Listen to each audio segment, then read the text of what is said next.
Está começando pela TV Novo Tempo o programa Evidências, sempre buscando fatos que comprovem a veracidade histórica da Bíblia Sagrada. No programa de hoje, vamos continuar nossa apresentação de elementos históricos que nos ajudam a responder uma importante questão do cristianismo. Podemos realmente confiar no Novo Testamento?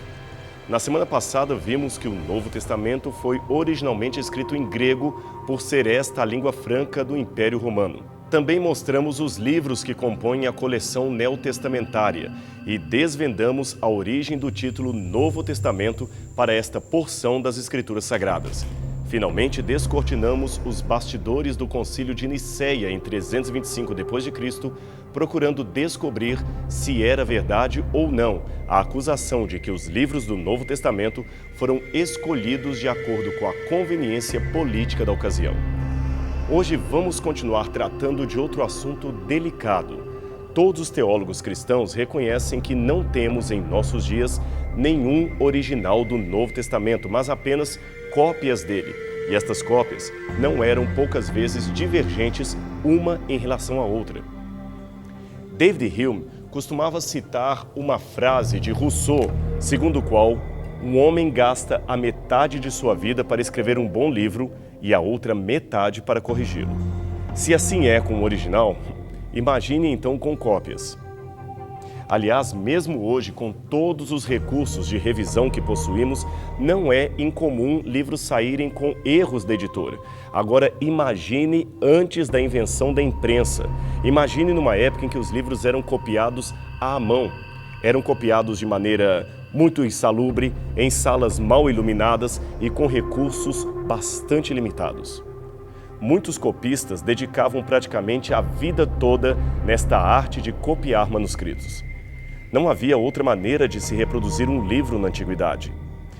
Em média, os monges gastavam 1 ou 2 anos para se copiar toda a Bíblia, e isto trabalhando horas e horas a fio, todos os dias, com pequenos intervalos apenas para orar, comer e dormir. Aliás, dormir não mais do que 6 horas por noite. Nesse contexto, é claro, os erros seriam inevitáveis. Aqui você tem uma página do Códice Vaticano do IV século com uma nota marginal feita pelo próprio copista entre as colunas 1 e 2. Sabe o que aquela nota diz? Trata-se de um recado mal criado que um copista ou revisor escreveu para alguém que havia modificado o texto original. Ele escreveu assim: ó insensato, ó desonesto, deixe o texto antigo como estava, não o altere. Os erros poderiam surgir de várias situações, como, por exemplo, a simples falta de um óculos. Problemas de vista eram comuns naquele tempo, mas lentes de aumento eram um artigo de luxo. Poucos poderiam ter o privilégio de possuir um par de óculos. Então imagine como era fácil se equivocar com algumas letras gregas. Aqui você tem a letra maiúscula θ. Agora veja uma outra letra, o ômicron. Perceba como é fácil confundir uma com a outra, ou quem sabe confundir ainda a letra psi com a letra y. O erro também poderia ocorrer por uma simples distração do copista.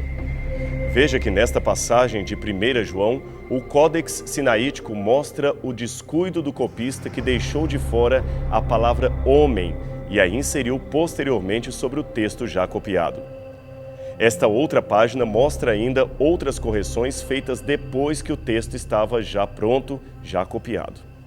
Na verdade, houve tantos erros que hoje não é possível existir sequer 2 manuscritos bíblicos, um exatamente igual ao outro. Esses erros são tecnicamente chamados de variantes textuais, isto é, um manuscrito apresenta o texto de uma forma, enquanto outro apresenta de modo diferente. Vejamos um caso ilustrativo. Em algumas versões da Bíblia, o texto de Apocalipse, capítulo 22, verso 14, aparece assim: Bem-aventurados aqueles que lavam suas vestes no sangue do Cordeiro. Já noutras, o texto aparece desse jeito: Bem-aventurados os que guardam os seus mandamentos. Como você vê, o texto é bem diferente, não é mesmo? Mas fique tranquilo, o grego explica essa distinção. No grego, A diferença entre as palavras vestes e mandamentos é apenas uma questão de letras iniciais. Vestes, no acusativo plural, se escreve istolás e mandamento escreve entolás. Você viu como são parecidas? A diferença está entre um sigma ou um S e um N no início de cada palavra. Até o som é parecido. É por causa de alterações como esta que calcula-se que existem cerca de 100 a 400 mil variantes textuais no Novo Testamento. Agora veja, considerando que existem cerca de 138 mil palavras no texto grego do Novo Testamento, temos de concordar com a observação feita por Bart Ehrman, um dos maiores críticos atuais da fidelidade bíblica, que escreveu: As variantes textuais superam o número de palavras do Novo Testamento. Não há sequer 2 manuscritos iguais. Logo, é impossível saber como seria o texto original. A acusação se agrava quando a suspeita cai sobre a intencionalidade dos próprios copistas. Alguns autores dizem que os monges mudavam deliberadamente o texto original para agradar não somente ao Papa, mas também aos nobres e aos reis. Em dezembro de 2008, a revista Super Interessante trouxe esta matéria de capa: Quem escreveu a Bíblia? Nela, o autor José Botelho desafia os leitores. A religião diz que ela veio de Deus, mas novas evidências revelam como os textos sagrados foram escritos e manipulados pelos homens. Conheça os verdadeiros autores da Bíblia e o real significado do que eles disseram. Vamos iniciar a nossa resposta pela própria observação de Bart Ehrman, de que o número de variantes impossibilita saber como seria o texto original. Bem, lembrando que o nosso programa é sobre o Novo Testamento, vamos nos limitar apenas a exemplos desta parte das Escrituras, está bem? Quando o autor fala de centenas de milhares de variantes no texto grego do Novo Testamento, ele assusta o público com a informação, mas esquece-se de dá-la por completo. Ele não diz, por exemplo, que 99% dessas variantes são mudanças de letras ou ordem das palavras que não alteram em nada o sentido original do texto. São trocas ínfimas, como substituir acidentalmente Jesus por Senhor ou Cristo por Jesus, ou confundir uma letra Ri com uma letra K, e assim por diante. Interessante que Bart Ehrman, o autor dessas acusações sem fundamento, tenta aumentar o prestígio de suas acusações, afirmando ter sido aluno e discípulo deste homem, Bruce Metzger, o maior especialista em crítica textual do Novo Testamento, falecido em fevereiro de 2007. Mas Metzger, se estivesse vivo, jamais endossaria os dizeres de Bart Ehrman. Pelo contrário, veja o que ele escreveu no livro O Novo Testamento, seu pano de fundo, desenvolvimento e conteúdo, revisado um pouco antes de sua morte. É importante mencionar que, embora hajam milhares de divergências de palavras entre os manuscritos da Bíblia, mais no Novo Testamento que no Antigo, a grande maioria de tais variantes envolve detalhes sem maiores consequências. E naqueles pouquíssimos casos que envolvem conteúdo, os especialistas possuem técnicas de crítica textual que podem determinar em maior ou menos grau a probabilidade de como seria o texto original. De qualquer modo, nenhuma doutrina fundamental da fé cristã depende destas poucas passagens em que há incerteza textual. O texto que mostramos de Apocalipse 22:14, bem-aventurados os que lavam suas vestes ou os que guardam seus mandamentos, esse texto é um exemplo clássico desta minoria de passagens que não conseguimos saber como seriam no original. E nesse caso, como você pode ver, o que importa? Ambas as leituras, bem-aventurados os que guardam seus mandamentos ou bem-aventurados os que lavam suas vestiduras, ambas confirmam ou ecoam verdades cristãs e nenhuma doutrina central do cristianismo depende exclusivamente destas passagens para se sustentar. Mas alguém ainda pode argumentar. Ora, o fato de Metzger ter sido um grande mestre não impede que Bart, seu discípulo, pudesse discordar dele. Isto é verdade. Mas veja o que o próprio Bart escreveu numa publicação feita noutro livro chamado The Lost Christianities, que foi escrito quando ele já estava apresentando um ceticismo. Nesta época, Bart já admitia: A despeito das acentuadas diferenças entre os manuscritos, os acadêmicos estão convencidos de que nós podemos reconstruir a mais antiga forma das palavras do Novo Testamento com razoável precisão. No programa da semana passada, mencionamos que John Bargon catalogou mais de 86 mil citações do Novo Testamento em escritos que foram produzidos antes do quarto século. Ora, o próprio Bart Ehrman, no livro publicado em coautoria com seu mestre Bruce Metzger, admitiu o seguinte: as citações antigas do Novo Testamento são tão numerosas que, se todas as outras fontes para o nosso conhecimento do Novo Testamento fossem destruídas, ainda teríamos material suficiente para reconstruir praticamente todo o texto do Novo Testamento. E deixe-me dar mais uma informação para você. O Novo Testamento é reconhecido mundialmente como o livro que tem a maior quantidade de cópias feitas antes da invenção da imprensa. Só de manuscritos gregos temos mais de 5.500 textos. Se somarmos então os lecionários, as citações livres ou as versões antigas em latim, copta, siríaco e outras, o número de cópias do Novo Testamento sobe para mais de 24 mil textos. Só para constar, o clássico da antiguidade que ocupa o segundo lugar de preservação em cópias é a Ilíada de Homero, com 643 manuscritos. Depois dela, vêm os textos de Demóstenes e Sófocles, ambos com menos de 200 exemplares. E o número de cópias daí por diante tende a diminuir cada vez mais. Agora, ao contrário do que possa parecer, a quantidade de manuscritos ou de cópias aumenta exponencialmente para os especialistas a chance de um documento ter o seu original preservado. O Novo Testamento está, portanto, em larga vantagem em relação aos demais escritos ou clássicos da Antiguidade.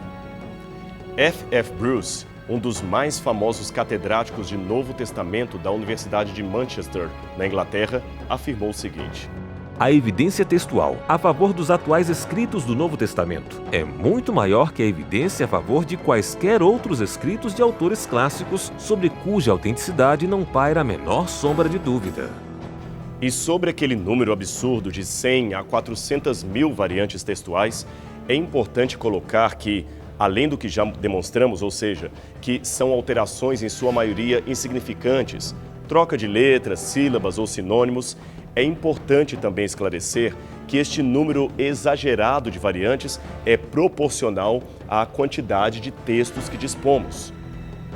Deixe-me explicar isto de um modo melhor. Se uma única palavra foi escrita erroneamente em 3.000 manuscritos diferentes, ela então é contada como sendo 3.000 variantes e não como sendo apenas uma. A rigor, poderia-se falar de um erro que se repete em 3.000 diferentes manuscritos e não 3.000 diferentes erros. Assim, uma vez entendido o processo de contagem, se eliminarmos as variantes de ordem mecânica, como por exemplo erros ortográficos, as variantes mais importantes que permanecem são surpreendentemente poucas sob o aspecto numérico do Novo Testamento. Bem, isto foi o que poderíamos dizer em relação a variantes textuais. Agora, e quanto àquela outra acusação de que os monges modificavam deliberadamente os manuscritos bíblicos de acordo com a ordem da Igreja? De fato, como já dissemos, o único modo de se reproduzir um livro na antiguidade era copiando-o à mão. Tarefa esta realizada por monges copistas.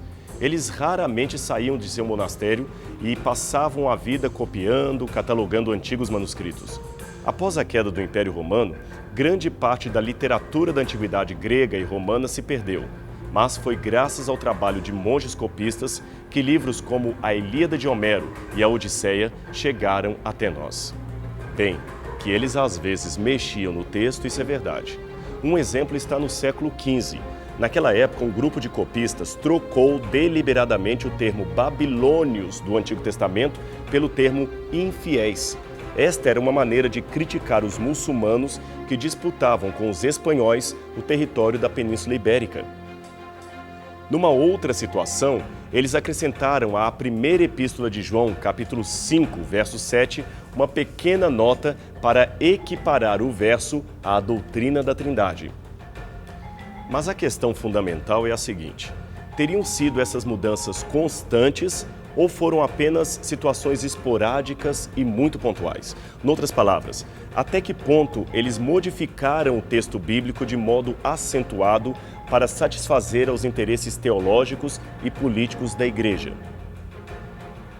Foram mudanças que impossibilitaram a recuperação do texto original das Escrituras? O primeiro erro desse tipo de suspeita levantada pelos críticos está no anacronismo que eles contêm. As grandes massas da Europa medieval eram formadas por pessoas analfabetas com pouco ou nenhum contato com obras literárias. Não era, portanto, interesse da igreja convencer as pessoas através de livros escritos. E mesmo que assim fosse, esses livros seriam pouco eficazes diante de uma maioria iletrada. A igreja certamente teria outros métodos para convencer o povo de seus dogmas, e a distribuição de literatura em massa certamente não era um deles. Pelo contrário, o estudo e a leitura particular da Bíblia não eram franqueados ao público leigo. Além disso, como já dissemos no programa da semana anterior, se a Igreja Católica medieval tivesse mesmo incumbido seus monges de alterar os textos para facilitar o embasamento de seus ensinos, o catolicismo hoje teria, inevitavelmente, a teologia mais biblicamente embasada de todos os ramos do cristianismo, porque já teria alterado os manuscritos a seu favor.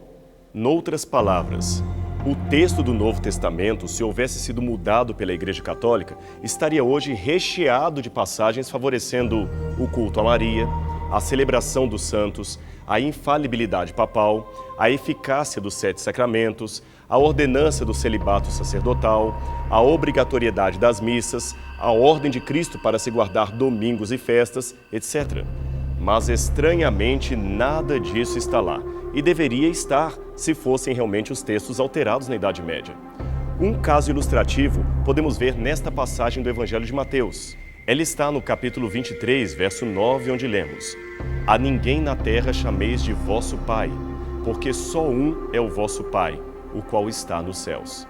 Ora, este texto era muito perigoso para a tradição eclesiástica da época. Sabe por quê? É que na versão em latim era dito que não deveríamos chamar ninguém de pater. Note que a palavra pater era justamente o modo como os católicos medievais se dirigiam ao seu vigário local, que em português traduzimos por padre. Agora raciocine comigo.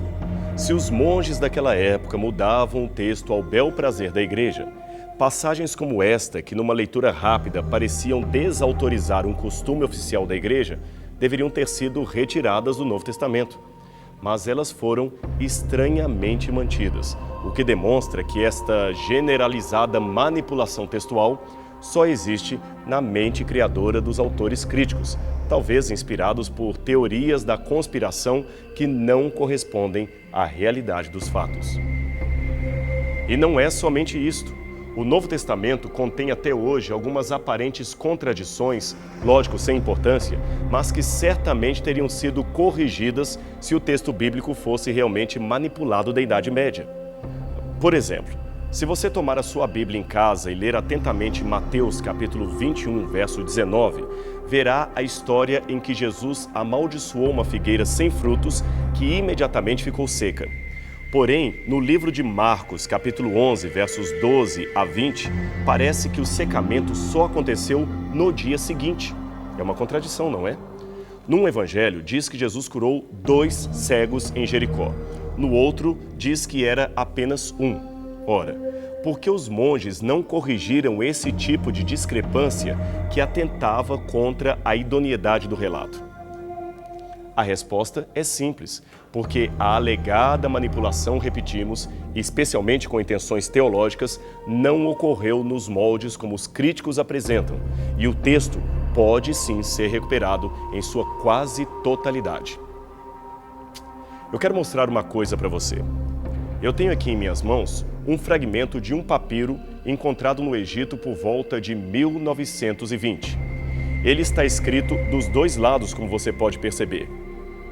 É um papiro que hoje recebe o nome de Papiro Johns Highlands, ou P52. Ele contém o que nas Bíblias modernas corresponde a alguns versos do Evangelho de João, capítulo 18. Muitos eruditos acreditam que Este papiro foi escrito por volta de 125 depois de Cristo, ou seja, cerca de 2 ou 3 décadas após a morte do apóstolo João. Agora, o incrível é que o texto deste fragmento concorda quase integralmente com o que aparece em manuscritos posteriores, e isto é muito importante. Tal evidência nos mostra que não houve alterações substanciais no texto e que o Evangelho de João já circulava pelo Egito poucas décadas depois da morte do apóstolo, o que nos leva a crer que a mensagem que ele pregou foi realmente registrada no primeiro século e não apenas no final do segundo século, como diziam os críticos na ocasião, negando inclusive a autoria apostólica do Evangelho. Portanto, o livro de João foi escrito por uma testemunha ocular dos eventos ali mencionados e até mesmo um simples pedaço de papiro pode confirmar isto. É incrível como a Bíblia é confirmada por fragmentos tão pequenos. O Dr. Frederick Kenyon, antigo diretor do Museu Britânico, escreveu: O intervalo entre a composição original do Novo Testamento e a mais antiga evidência que temos a seu respeito é tão pequena que lança por terra o último fundamento para qualquer dúvida acerca da confiabilidade textual das Escrituras. Finalmente, a integridade dos livros do Novo Testamento pode finalmente ser estabelecida. E quanto à arqueologia? O que ela tem a dizer a respeito do Novo Testamento? Ela também ajuda a confirmar a autenticidade histórica deste conjunto de livros? Bem, se você está curioso para saber a resposta a essas últimas perguntas, então não perca nosso encontro semana que vem, aqui na TV Novo Tempo. Até lá!